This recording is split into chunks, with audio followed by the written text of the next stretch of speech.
اتحداك تجيب لي مطعم في اسكندريه بيعمل في كواليتي الباستا دي تقريبا كده. عرفت انا فين؟ اتفرجوا للاخر عشان اقول لكم المكان فين والاسعار ايه. الناس دي نزلت من كورس جديد اسمه سويدش تشيكن، وده بيكون قطعتين فراخ مشويه بالفلفل الملون والبصل والهالبينو، وعليهم صوص كده جديد اول مره ادوقه عندهم. وطبعا الطبق ما يكملش غير ومعاه الباستا الفظيعه والبطاطس الخطيره بتاعتهم. الصوص ده طعمه جديد بالنسبه لي، ده يا خروش هتروق لما تدوق. كده عرفتوا انا فين ولا لسه؟ عندهم شوربه كريمي بالجمبري جايه من الفضاء مش طبيعيه. جميله الشوربه دي قوي، خطيره فعلا، سخنه كده تدفيك في الشتاء، تتبيلتها مظبوطه، كميه الجمبري مناسبه جدا بالنسبه للطبق. جربت كمان لازانيا باللحمه المفرومه، عباره عن 4 طبقات من المكرونه اللازانيا وجواها لحمه مفرومه مع صوص الطماطم متغطيه بصوص البشاميل وفوقيها جبنه موتزاريلا. يا جدعان، على الحلاوه والجمال.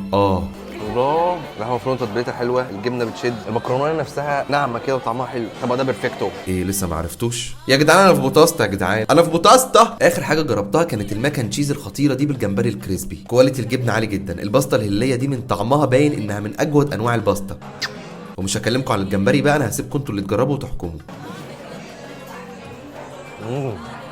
الماكن تشيز بالجمبري عامل 200 جنيه، الشوربه الكريمي الجمبري عامله 85، السويدش تشيكن ب 180، اللازانيا باللحمه المفرومه ب 160. يلا اعمل سيف للفيديو وشير مع صاحبك وصاحبتك وقول لهم يلا بوتاستا. يا جماعه هقول لكم دلوقتي عنوان بوتاستا فرع سان اهو، فندق الفور سيزون اهو، سان ستيفانو. لو جينا كده هنلاقي سيكشن اف وجنبه مطعم اتشا، هو في الشارع الضيق ده. هتدخل الشارع ده هتلاقي بوتاستا على ايدك اليمين.